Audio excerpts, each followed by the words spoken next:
En Encuentro con la Nación, temas de actualidad. En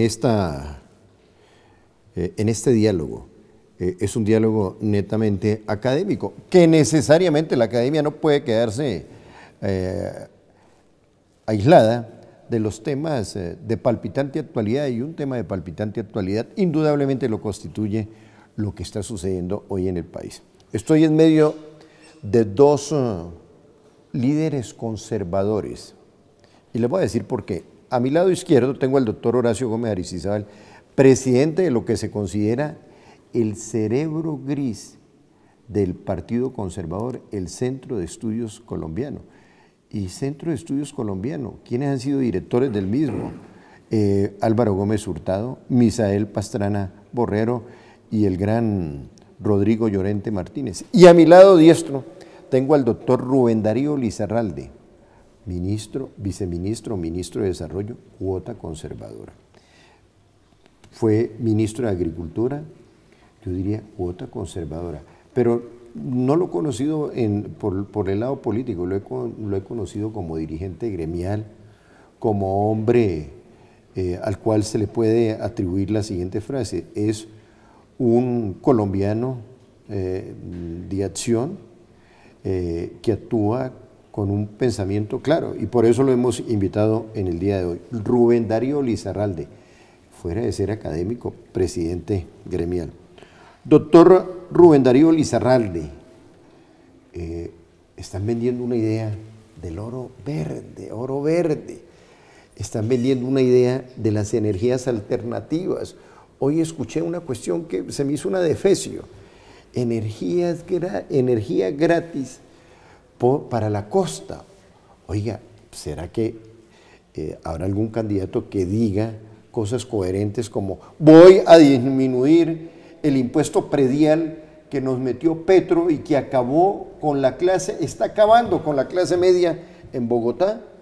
¿Hay posibilidades de esto? Eso es más coherente que ofrecerle millonadas a los colombianos sin tener un solo peso en el bolsillo.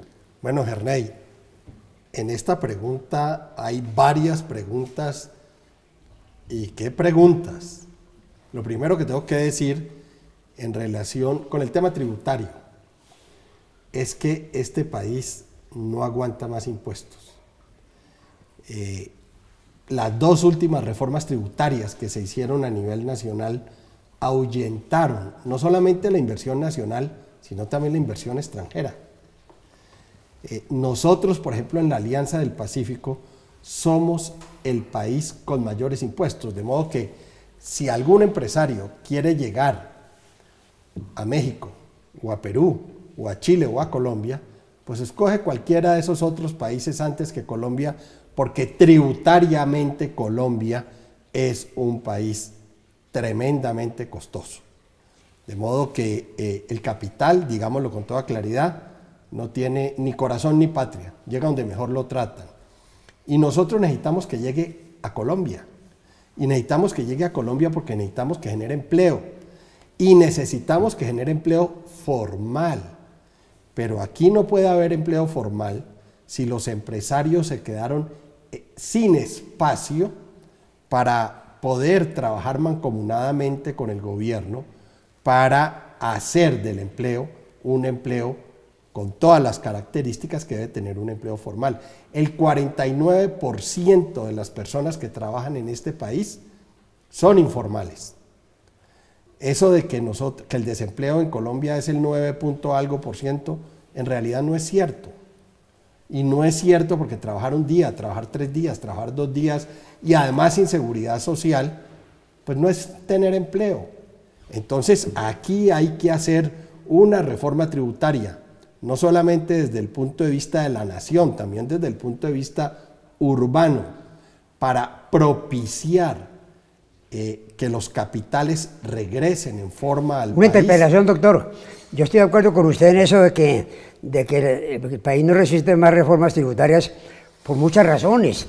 Se habla de más de 72 impuestos que pagamos los colombianos, listados se sacan las revistas económicas, El Tiempo la publicaba hace poco, y que un empresario en Colombia paga casi de las utilidades que obtiene un 70% para el gobierno. Ese es un punto, pero hay otro punto muy más delicado y más dramático, que es el de que Colombia, no solamente este gobierno, sino que todos los gobiernos han practicado lo que llaman la economía del derroche, la economía de despilfarro. Se habla, por ejemplo, del doctor Santos, que en lo que lleva de gobierno ha gastado más de 500.000 millones de pesos en solo propaganda. Se habla también de que Juan Manuel Santos, como otros gobiernos que en su momento también incrementaron la burocracia de una forma asombrosa. Se habla además de 42 instituciones creadas por el doctor Santos, que son unos cargos a muy alto nivel con motivo de los pactos de La Habana y con motivo de otros pretextos, y eso realmente no lo resiste nadie. Entonces, pues, que cada que hace una reforma tributaria se dobla las medidas legislativas en la creación de nuevos empleos, nuevos puestos, nuevas corbatas, pues, cargos diplomáticos innecesarios. A mí me parece, pues, que una de las cosas delicadas de los gobiernos colombianos, y especialmente el del doctor Santos, es lo que llama la política de despilfarro, del derroche, y que todo lo pague el pobre contribuyente. Una pregunta editorializada. Sí. Horacio, tiene toda la razón, pero le faltó una cosa: la corrupción. La corrupción se desbordó en este Arteria país. rota. Y si no hubiera tanta corrupción, seguramente no habrían tantas reformas tributarias. De modo que ese es un elemento que hay que adicionarle a esa lista, y es el de la corrupción. La corrupción tiene cansado al país. La corrupción es la que nos está hundiendo más en el subdesarrollo. En vez de estar nosotros tratando de avanzar hacia el desarrollo, estamos perdiendo puestos dentro del escalafón de países competitivos y que tienden hacia el desarrollo. Y todo porque la corrupción, en los países donde hay corrupción, hay subdesarrollo, hay pobreza, hay derroche, pero en ese hay punto, gobiernos con burocracias grandes, etcétera, etcétera. Pero en ese punto también hay un complemento de mucha importancia, y es que la corrupción no solamente que perseguirla encarcelando a los culpables, sino que devuelvan lo robado. Nunca lo que se roban, lo que sustraen, lo que enriquece ilícitamente al delincuente regresa al Estado, regresa a la comunidad. A mí me parece que hay muchas deficiencias en la investigación financiera de los autores de esos actos corruptos. Una conclusión sobre la corrupción. En Colombia, escuchen bien esto, lo pueden anotar, en Colombia se le roban la leche a un perico. Se le roban la leche a un perico. El perico es un lorito pequeñito. Eso, aquí en Colombia sucede eso. Increíble, pero cierto. Una pausa y ya regresamos.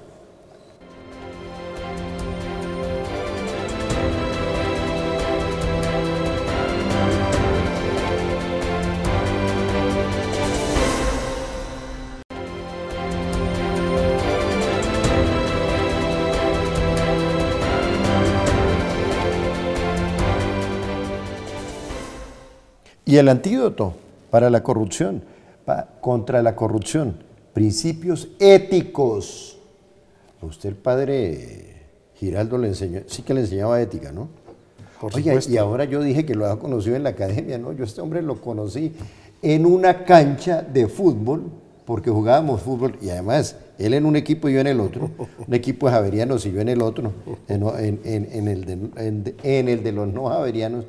Ahora sí hago precisión, ahí en la cancha de la calle 127, abajo de la 19, ya me acordé. Bueno, después nos conocimos. Cerca a la Reina Sofía. Cerca a la Reina Sofía, perfecto.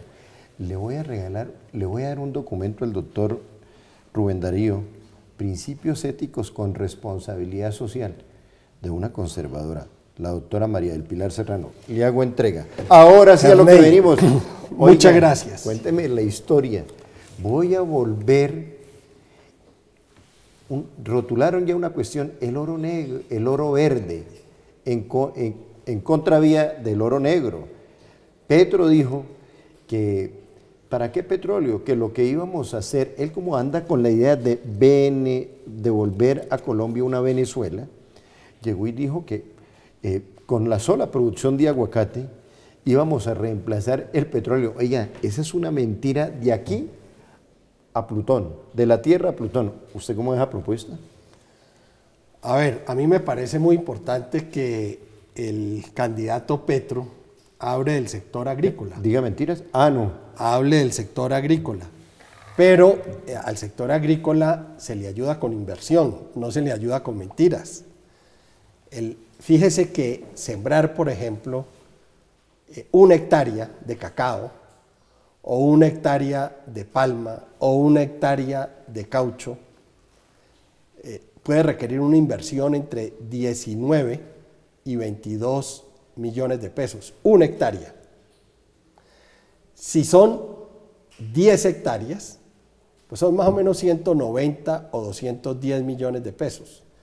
Y si son 100, son 1.900 o 2.100 millones de pesos. Y vamos solo en 100 hectáreas y sigamos sumando. Este país requiere primero un desarrollo equilibrado en el sector agrícola, en el sector rural. El 75% de la tierra que se puede sembrar, pues no se siembra. Pero para sembrar, para hacer aquí una revolución verde, necesitamos hacer una especie de alianzas público-privadas para que la inversión llegue y se siembre, porque definitivamente necesitamos recursos y hoy en el país los bancos le prestan muy poco al sector agrícola. De hecho, el sector agrícola está bancarizado solo cerca del 20%. El 80% de los recursos que llegan al sector agrícola no son bancarizados. Aquí hay que hacer una reforma estructural y aquí hay que montar toda una política agraria que no significa solo sembrar, también de asistencia técnica, también de comercialización, también de centros de acopio y empaque, etcétera, etcétera, y también de agregación de valor. Un solo producto con el que nos está yendo muy bien en los mercados internacionales, el aguacate Hass, pero un solo producto no le genera al país ni el 1% de lo que le está generando el petróleo. Al año 6.000 millones de pesos. Y gracias al petróleo, que es menos de lo que genera un día.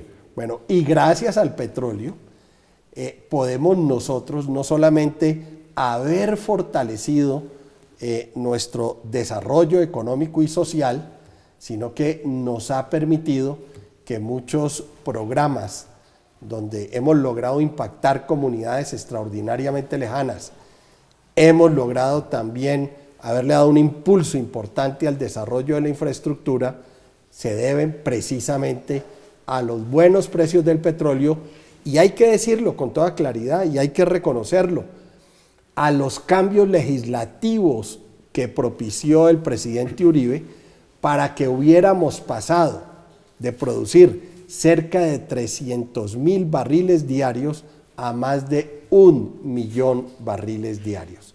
De modo que el petróleo nos da una economía muy importante, economía que debemos aprovechar y no hemos aprovechado lo suficientemente para que fortalezcamos el sector agroindustrial y el sector manufacturero. Pero hablar de que con un solo cultivo nosotros vamos a reemplazar el impacto de lo que nos ha producido el petróleo es ser uno o muy ingenuo o muy mentiroso o desconocer completamente los elementos básicos de la economía agrícola del país. Aparte de comentarios, doctor Rubén Darío, oiga, usted que es presidente del Centro de Estudios Colombianos, teniendo un hombre de las características de Rubén Darío Lizarralde, oiga, ¿por qué no tienen candidato propio? Si es que yo que en el Partido Conservador hay una serie de personajes como el que tenemos aquí invitado. ¿Por qué? ¿Qué pasa? ¿Y usted qué tiene que ver con esa parte? Ya le contesto, pues una aclaración muy importante respecto al petróleo. El petróleo realmente ha sido la vaca lechera del gobierno. Colombia tiene más de 30 o 40 años de bonanza petrolera.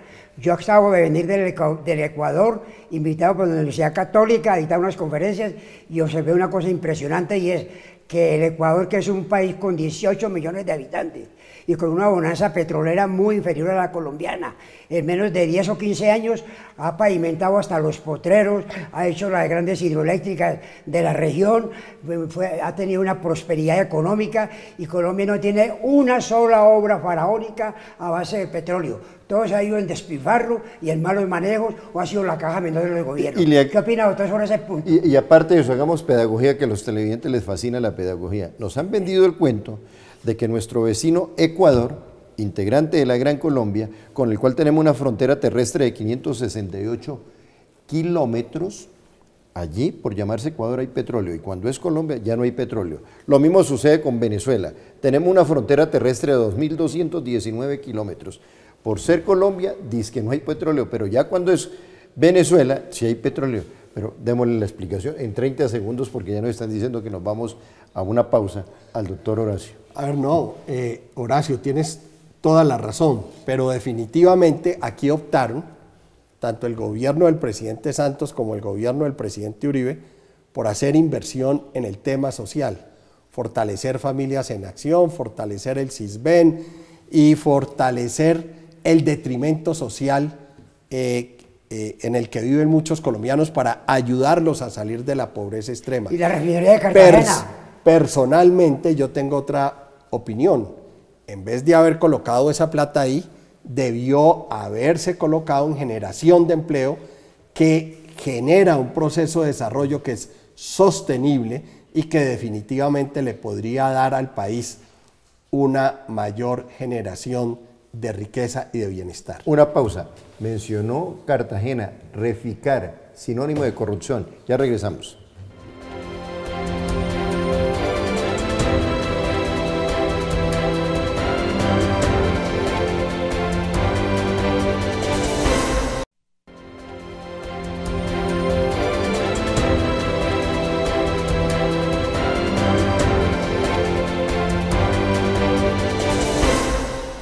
Bueno, y vienen las adhesiones que no obedecen a la realidad de las cosas. Partido de la U se adhiere a Vargas Lleras.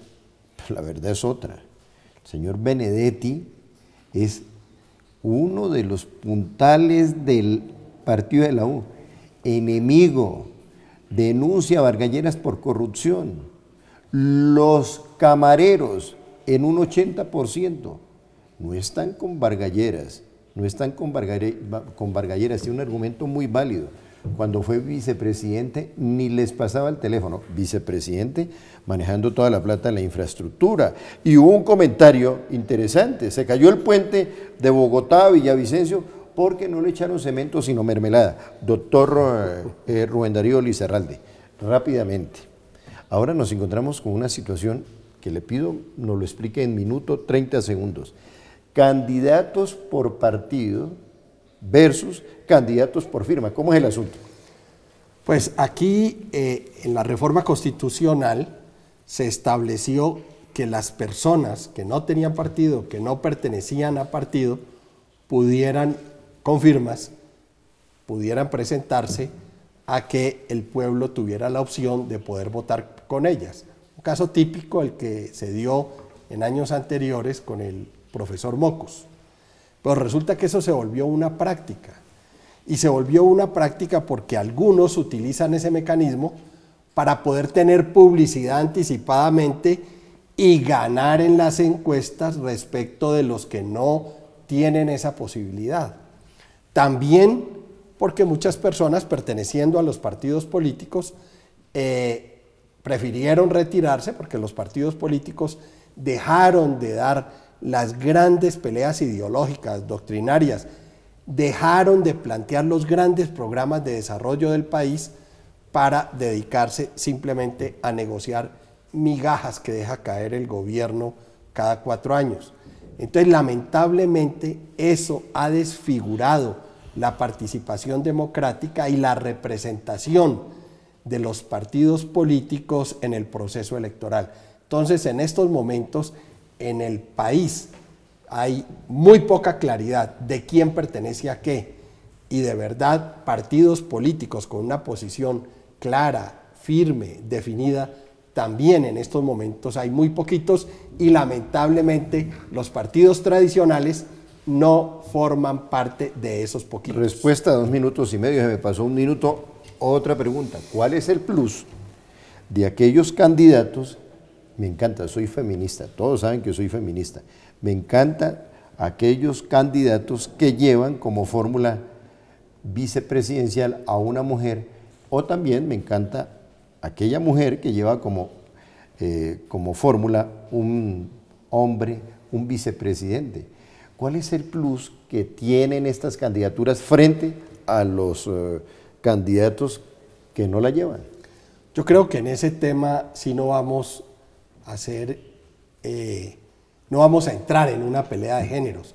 Yo creo que lo que entramos es una pelea sobre la inteligencia, y en estos momentos uno ve claramente cómo un candidato logró crecer exponencialmente después de las consultas, cuando se hizo acompañar no solo de una mujer, sino de una mujer inteligente, con carácter, transparente. Usted me está hablando de Duque y Marta Lucía Ramírez. Estoy hablando de Duque y Marta Lucía Ramírez. Iván Duque pasó del 12% al 42% en las encuestas después de la consulta, después de haber anunciado que su fórmula presidencial sería Marta Lucía Ramírez. Y a mí me gusta una fórmula, ¿no? Esta de Sergio Fajardo y Claudia López, yo creo que la que le infunde carácter a esa candidatura es Claudia López. La mujer es contundente. Bueno, entonces se equivocaron de candidato a la presidencia. Tal vez. Cuénteme ahora sí, doctor Horacio, ¿por qué el Partido Conservador al que usted pertenece, donde usted es presidente del Centro de Estudios Colombianos, hoy no tiene candidato?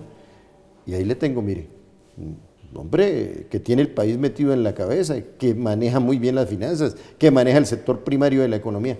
Deme la respuesta, ¿por qué? Sí, como lo dice el doctor Risaralde, hay una crisis de caudillos en la derecha, de dirigentes que no han estado a la altura de lo que es el Partido Conservador, que es un partido de principios, un partido que siempre se ha preocupado por el tema social del campo, el tema social de la ciudad, los valores, los principios, y tan cierto es eso que hemos visto cómo la bancada conservadora, tanto en la Cámara como en el Senado, se volvieron gobiernistas incondicionales y ahora últimamente han reaccionado, pero sin embargo sigue prevaleciendo aquello de que la adhesión o la actividad política se sujeta al utilitarismo, al beneficio personal, al clientelismo, a los contratos, a los nombramientos y a las dignidades. Realmente es una crisis de la dirigencia conservadora. Suficiente ilustración. Marta Lucía Ramírez en la alianza con Iván Duque, ¿sí representa al Partido Conservador? ¿Usted que fue precandidato por el Partido Conservador? A ver, ella se retiró del Partido Conservador, renunció al Partido Conservador y representa a los conservadores de Colombia. Y renunció al Partido Conservador. ¿Ella tiene su respaldo, por ejemplo? Ella tiene totalmente mi respaldo. Yo como precandidato por el Partido Conservador a la presidencia de la República adherí a su candidatura. Ya. ¿Por qué? Porque ella filosóficamente, de principio, es conservadora. Ella no renunció a los principios conservadores. Ella renunció a la mediocridad de los dirigentes que hoy tiene el Partido Conservador. Aquí siempre le damos regalos a nuestros invitados. Las relaciones entre Colombia y la República Checa, a raíz de la invasión ordenada por Sánchez Cerro, la República Checa tenía como presidente a Tomás Masaryk. Tomás Masaryk había hecho una gran relación con Enrique Olaya Herrera para salir un poco de la parte conservadora. Y cuando más lo necesitábamos, la República Checa nos mandaron armas de artillería, además nos mandaron un gran estratega, Vladimir Escalenka. Le doy este documento, doctor Rubén Darío Lizarralde. Doctor Horacio, el tiempo se nos vino encima. Lo tenemos que invitar más porque, mire, nos quedamos cortos en materia de temas económicos y el que más me interesa, el tema que beneficia a los campesinos, el tema que beneficia a los indígenas, el tema que beneficia a los microempresarios del campo y, por supuesto, a las negritudes. Y este hombre tiene unos tiene unos conceptos muy claros sobre cómo volver a Colombia una despensa mundial de alimentos. Un dato para que no se nos olvide. Tenemos 28 millones de hectáreas que están listas para ser cultivadas, pero ¿qué hacemos? Se están robando el billetico. Que Dios los bendiga.